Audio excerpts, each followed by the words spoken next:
로마서 9장 19절로 23절 교독하겠습니다. 제가 먼저 읽겠습니다. 공대가 내게 말하기를 그러면 하나님이 어찌하여 허물하시느냐 누가 그 뜻을 대적하느냐 하리니 이 사람아 내가 너희에게 하나님께 반응하는 자니라 지음을 말하리거니 지은 자에게 어찌 나를 같이 만드느냐 말하느냐 토기장이가 진흙 한 덩이로 하나는 귀 쓸 그릇을 하나는 천이 쓸 그릇을 만들 권한이 없느냐 만일 하나님이 그의 진노를 보이시고 그의 능력을 알게 하고자 하사 멸하도록 준비해 그의 그릇을 그의 참으심으로 가져가시고 같이 읽죠. 또한 영광 받기로 예비하신 바 긍휼의 그릇에 대하여 그 영광의 풍성함을 알게 하고자 하였을지라도 무슨 말을 하리요. 아멘.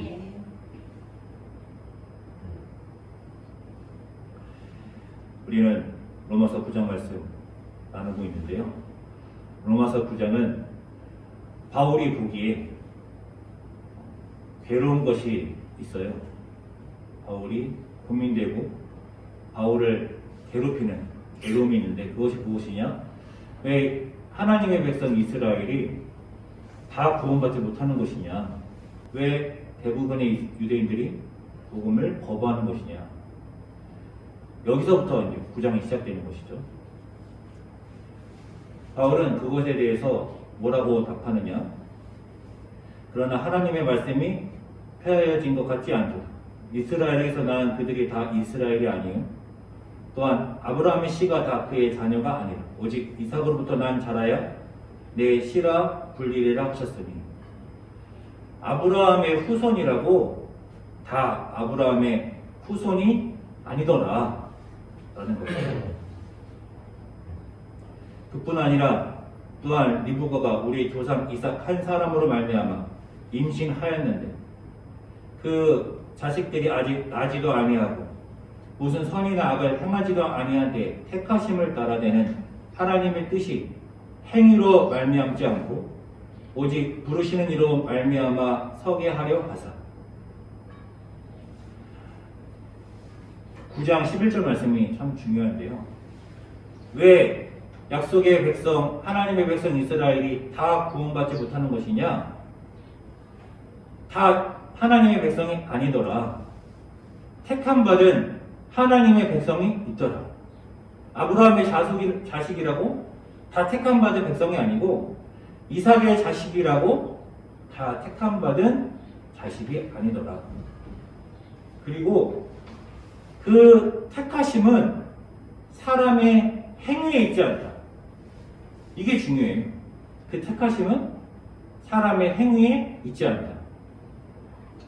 그래서 여기서 어떤 교리가 나온다고 했습니까? 이중 예정이라는 교리가 나온다고 했어요. 이중 예정이라는 교리가 로마서 9장을 통해 나오고 믿는 자들은 늘 이중 예정을 반론하려 했다라고 했었죠. 하지만 바울의 주장은 아주 명확해요. 하나님의 택하심은 인간의 행위에 있지 않다. 기록된 바 내가 야곱은 사랑하고 에서는 미워하였다 하신과 같으니라. 로마서 9장을 이중 예정으로 해석하는 것과 그리고 믿는 자들은 늘 그 이중 예정을 반론하려 했다라는 것 여러 차례 나누었는데요. 그럼에도 불구하고 로마서 9장은 이중 예정이 맞다라는 것이 저의 결론이었습니다.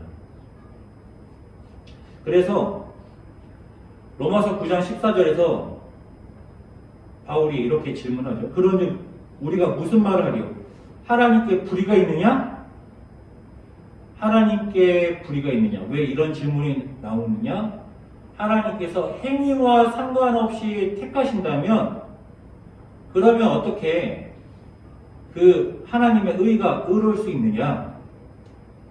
하나님께서 구원받을 자를 택하신다는 것은 구원받지 않을 자도 택하신 것 아니냐?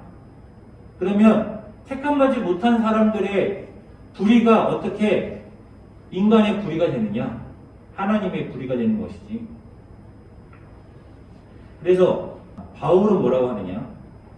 모세에게 이르시되 내가 긍휼히 여길 자를 긍휼히 여기고 불쌍히 여길 자를 불쌍히 여기리라 하셨으니 그러한즉 원하는 자로 말미암도 아니요 다른 박질하는 자로 말미암도 아니요 오직 긍휼히 여기시는 하나님으로 말미암음이니라.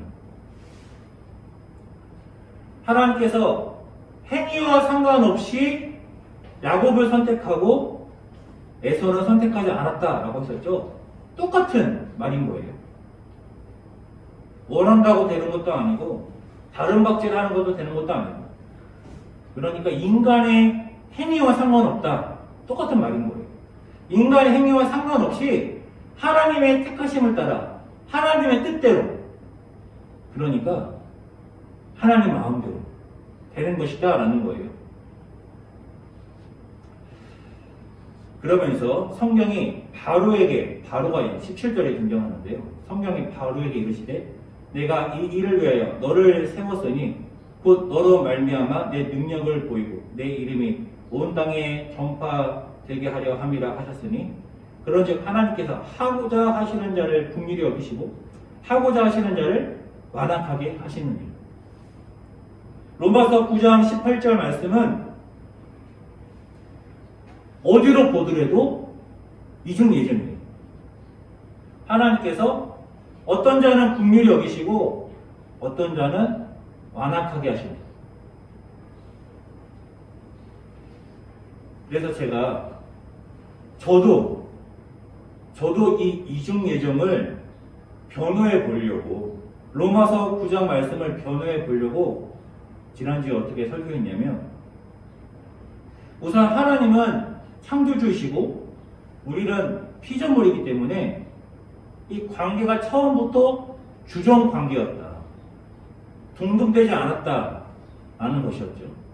그리고 인간은 모두 다 죄를 졌기 때문에 하나님께서 모두에게 다 심판을 내리셔야 하는데, 하나님께서 어떤 자를 긍휼히 여기심이 어떻게 불의가 되느냐.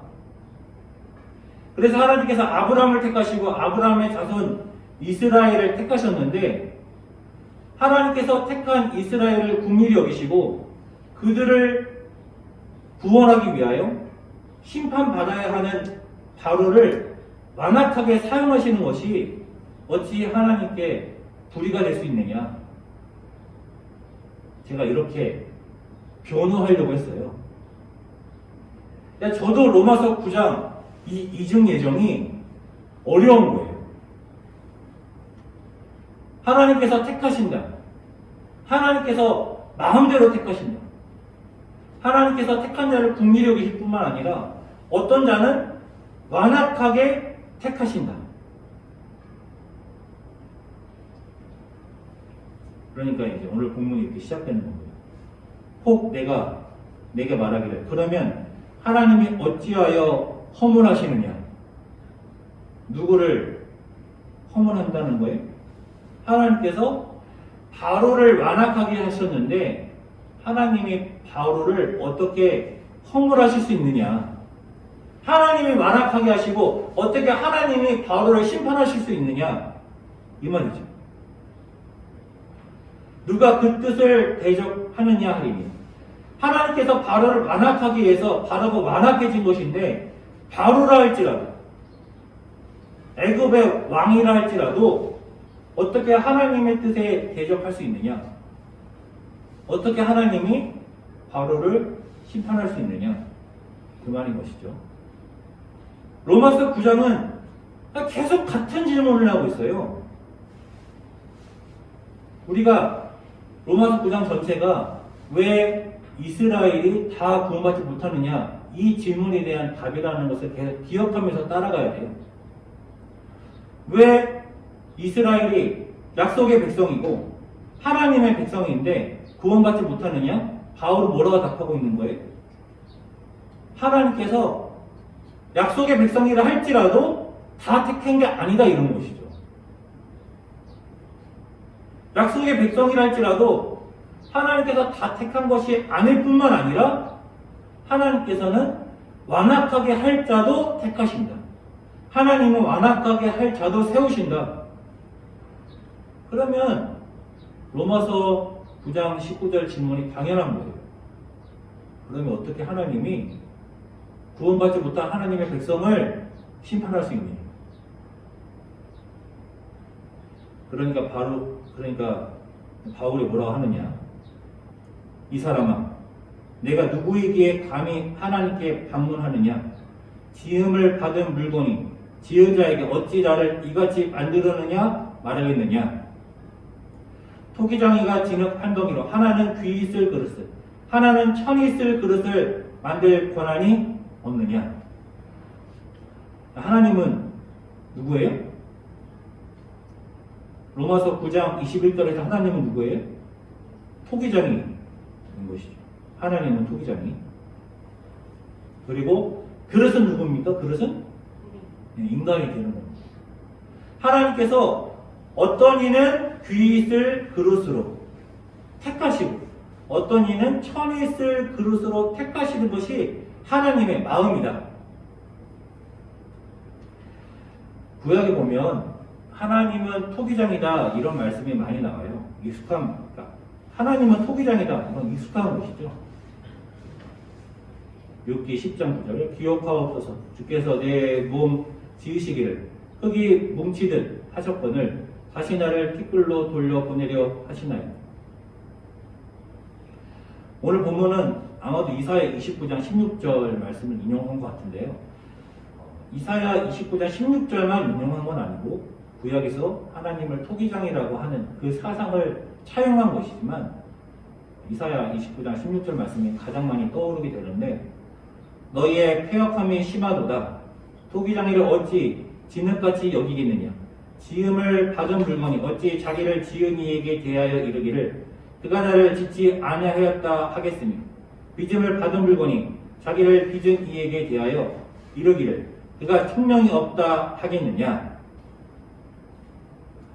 하나만 더 보죠. 예레미야 18장 1절을 6절. 여호와께로부터 예레미야에게 임한 말씀에 이르시되 너는 일어나 토기장의 집으로 내려가라. 내가 거기에서 내 말을 내게 들려주리라 하시기로 내가 토기장의 집으로 내려가서 본즉 그가 농로로 일을 하는데 진흙으로 만든 그릇이 토기장의 손에서 터지매 그가 그것으로 자기 의견에 좋은 대로 다른 그릇을 만들더라. 그때 여호와의 말씀이 내게 임하니라. 이르시되 여호와의 말씀이니라. 이스라엘 족속아 이 토기장이가 하는 것 같이 내가 능히 너희에게 행하지 못하겠느냐. 이스라엘 족속아 진흙이 토기장의 손에 있음 같이 너희가 내 손에 있느니라. 하나님께서 토기장이시다 이 말을 차용하고 있는데 근데 바울은 지금 무엇을 말하고 있느냐. 하나님은 토기장이시니까 하나님 마음이다. 하나님 마음이다.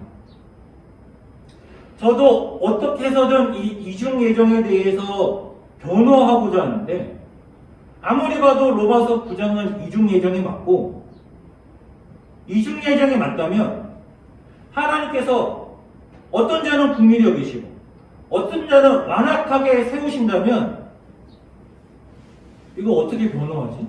어떻게 해서든 제가 계속 변호를 하려고 하는데 저도 어려운 거예요.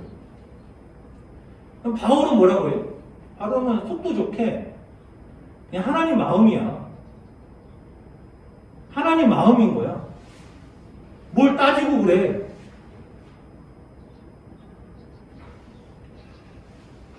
저도 이중예정을 변호하고 싶은 마음이 드는데 바울은 그런 마음이 없는 것 같아요. 바울은 그냥 하나님 마음이라는 거예요. 하나님 자유라는 거예요. 하나님의 주권에 있다는 거예요. 그러면 우리들 입장에서는 그런 생각이 듭니다. 그러면 내 의지는, 내 선택은 내 의지대로 믿는 거 아니었어? 내 의지대로 예수님 믿어서 구원받은 거 아니었어? 구원받지 못하는 자들이 하나님께 선택받지 못해서 구원받지 못하는 거예요? 그런데 어떻게 하나님이 구원받지 못하는 자를 심판하실 수 있지? 하나님이 선택 안 해서 구원받지 못하는 건데 심지어 완악하게 세우신다고? 그런데 바울은 그냥 하나님은 토기장이시니까 하나님 마음대로 하실 거예요. 어떤 그릇은 귀하게 어떤 것은 천하게 만드실 수 있다. 그러면서 22절로 넘어갑니다. 만약 하나님이 그의 진노를 보이시고 그의 능력을 알게 하고자 하사 멸하기로 준비된 진노의 그릇을 오래 참으심으로 관용하시고 하나님께서 멸하기로 준비된 진노의 그릇을 오래 참으신대요. 왜 오래 참으실까요? 로마서 9장 22절을 보면 로마서 9장 22절만 보면 이런 생각이 들어요. 아, 하나님께서 회개할 때까지 오래 참으시는구나. 하나님께서는 공의의 하나님으로서 심판하셔야 되지만 긍휼의 하나님께서는 심판하시는 것을 참으시며 그들이 회개하기를 원하시는구나. 그렇게 해석하고자 하는 마음이 생기는데요. 그런데 9장은 뭘 말해요? 구원받을 자와 구원받지 않을 자가 정해져 있다라는 거예요. 그러면 멸하기로 준비된 진노의 그릇, 멸하기로 준비된 진노의 그릇이 회개할 수 있습니까? 하나님께서 진노의 그릇으로 지으셨는데, 택하셨는데, 분노의 그릇이 아니라 진노의 그릇으로 하나님께서 빚으셨는데 회개할 수 있습니까? 어떤 그릇은 진노의 그릇으로 짓는다라는 거예요. 하나님 빚으신다는 거예요. 그러면 하나님이 왜 오래 참으시느냐? 회개하기를 바라시는 마음에 오래 참으시는 게 아니에요. 왜 하나님께서 오래 참으시느냐? 하나님이 진노하시려고 오래 참으시는 거예요. 진노하시려고 오래 참으시는데 하나님의 진노하심의 그 능력을 알게 하시려고. 예를 들면은 우리가 바로 알 수가 있습니다. 하나님께서 멸하기로 준비된 진노의 그릇으로 누구를 세우시느냐? 바로를 세워요. 그래서 바로를 완악하게 하신단 말이에요. 성경이 바로에게 이르시되 내가 이 일을 위하여 너를 세웠으니 곧 너로 말미암아 내 능력을 보이고 내 이름이 온 땅에 전파되게 하려 함이라 하셨습니다. 하나님께서 바로를 멸망으로 준비된 진노의 그릇으로 빚으신 거예요. 그런데 하나님이 바로를 바로 심판하지 않으시죠. 하나님께서 바로를 완악하게 하심으로 바로 심판하지 않으시고 진노를 참으신단 말이에요. 진노를 참으셔서 어떻게 해요? 진노를 더 쏟아 부으시는 거예요. 애굽에게 하나의 진노를 쏟아 붓는 것이 아니라 바로를 완악하게 함으로 진노를 10번이나 쏟아 부으시는 거예요. 그 진노를 10번이나 쏟아 부으심으로 하나님의 능력을 보이시는 거예요. 하나님께서 오래 참으신다라는 것은 여러 개로 준비된 진노의 그릇을 회개시키고자 참으시는 게 아닌 거예요. 로마서 9장은 분명하게 이중 예정을 말하고 있는 거예요. 로마서 9장. 그리고 23절 또한 영광받기로 예비하신 바 국률의 그릇에 대하여 그 영광의 풍성함을 알게 하고자 하셨을지라도 무슨 말을 하요? 하나님께서 어떤 그릇은 진노의 그릇으로 멸망의 그릇으로 만드시고 어떤 그릇은 국률의 그릇으로 만드셔서 하나님께서 진노의 그릇을 오래 참으심으로 하나님의 진노를 더 쏟아 부어 하나님의 능력을 알리고 또한 국률의 그릇에 대해서도 동일하게 그 영광의 풍성함을 알리고자 하시는 거예요. 하나님이 애굽의 10가지 진노를 쏟아 부으실 때에 국률의 그릇 이스라엘은 그 진노하심을 통해 하나님의 국률하심을 더 깊이 알게 되는 거예요.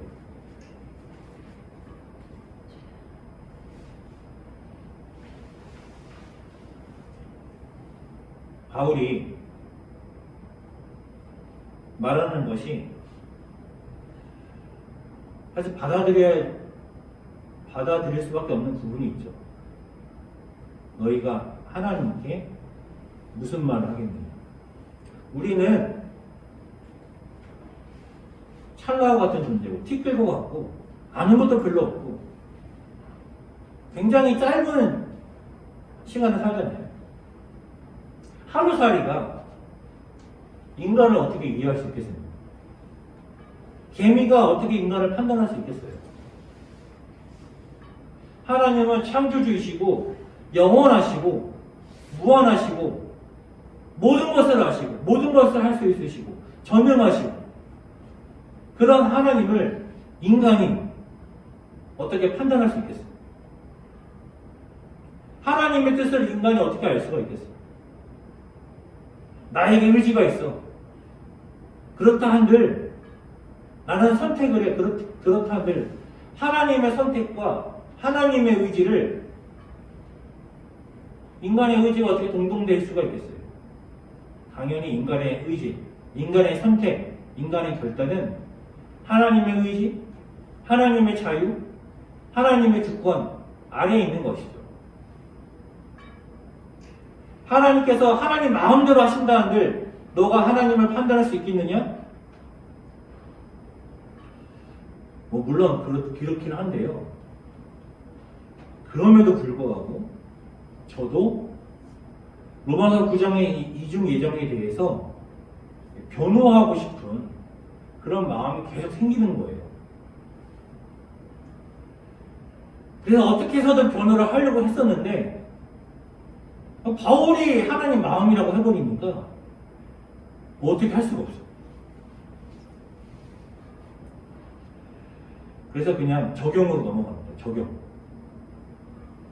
지난주에 이렇게 말씀을 적용하였습니다. 하나님께서 바울을 세우셔서 완악하게 하심으로 하나님의 백성을 구원하신단 말이에요. 구원의 도구로 바로를 사용하잖아요. 우리 모두에게 다 바로가 있다. 저는 이렇게 적용을 했어요. 우리 모두에게 다 바로가 있다. 그리고 하나님께서는 그 바로를 반드시 심판하신다. 그러니까 우리의 바로를 긍휼히 여기자. 이것이 적용이었어요. 오늘 말씀의 적용은 이것입니다. 하나님께서 바로를 진노의 그릇으로 빚으셨어요. 이스라엘은 긍휼의 그릇으로 빚으셨어요. 여러분은 세상의 눈으로 볼 때 바로가 천한 그릇입니까? 이스라엘이 천한 그릇입니까? 바로는 그 당시에 최고 강대국의 왕이었어요. 이스라엘은 그 나라의 노예였어요. 세상의 눈으로 볼 때 누가 천한 그릇이고 누가 귀한 그릇입니까?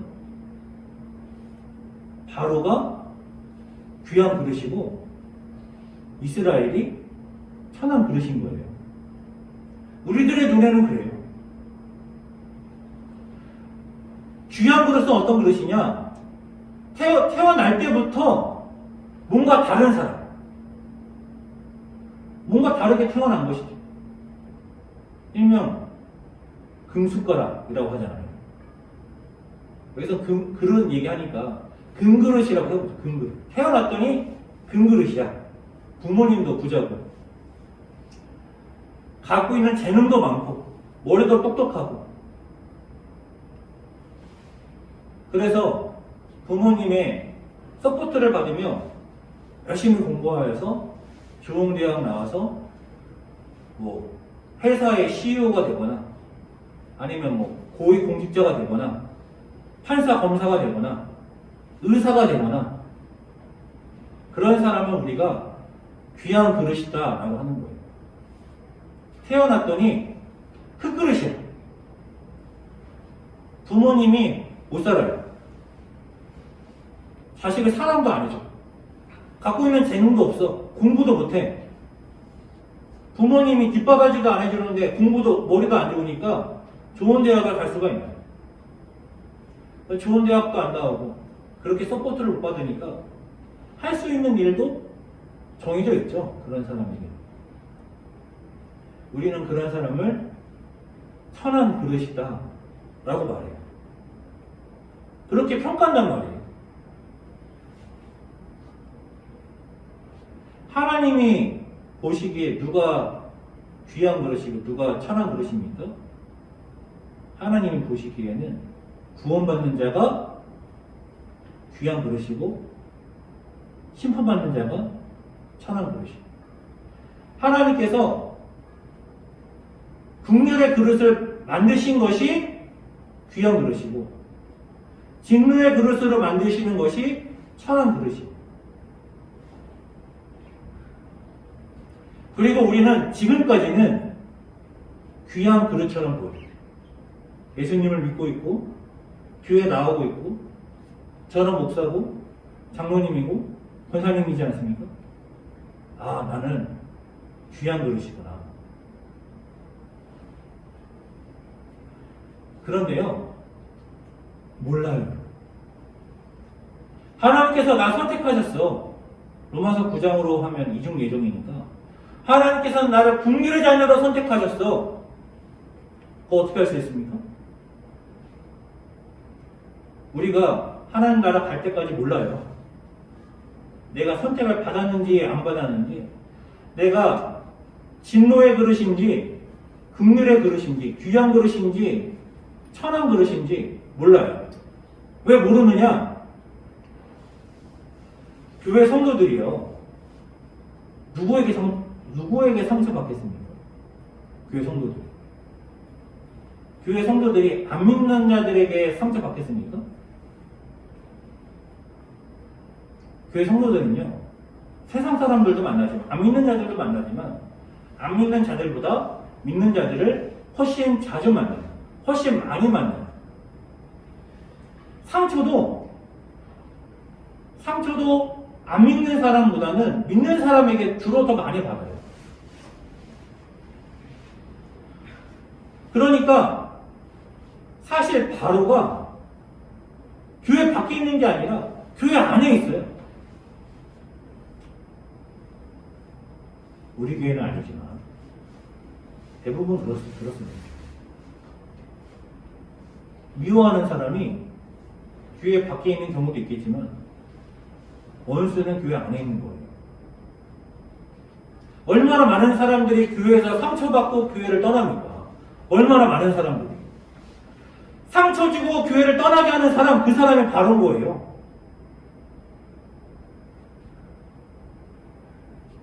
하나님께서 그를 바로로 완악하게 하시고 천한 그릇으로 빚으셔서 믿는 자들도 떠나게 하는 그 사람,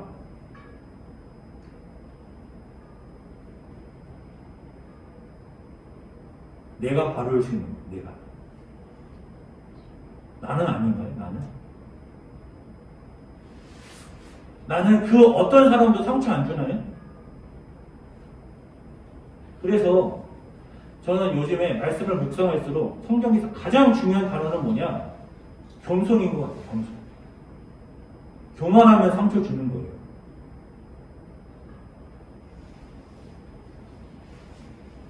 왜 교만한가요? 본인이 귀한 그릇이라서 교만한 건가요? 교만한 자는 하나님께서 그를 천한 그릇으로 빚으신 거예요. 하나님께서 빚으신 귀한 그릇은 겸손한 줄로 믿습니다. 남에게 상처를 주는 것이 아니라 상처를 위로하고 감싸주고,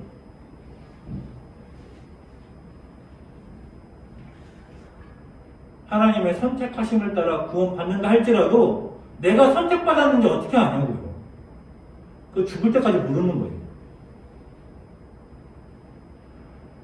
내가 바로는 아닌지 계속 나를 돌아봐야 되는 거예요. 하나님이 정말 나를 국률의 그릇으로 귀한 그릇으로 빚으셨는지 계속 확인해야 되는 거예요. 그 확인을 뭘로 하느냐? 내 행위로 확인하는 거예요. 믿기는 나는 선택받았어. 나는 귀한 그릇이야. 하는 짓은 교만하고 남을 상처 주고 그럼 바른 거예요.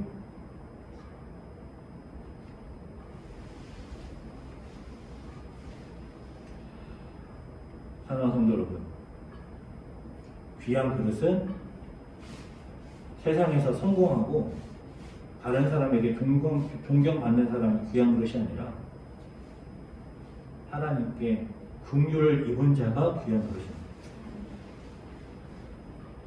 하나님께 긍휼을 입은 자들은 바로에게 괴롭힘을 당해요.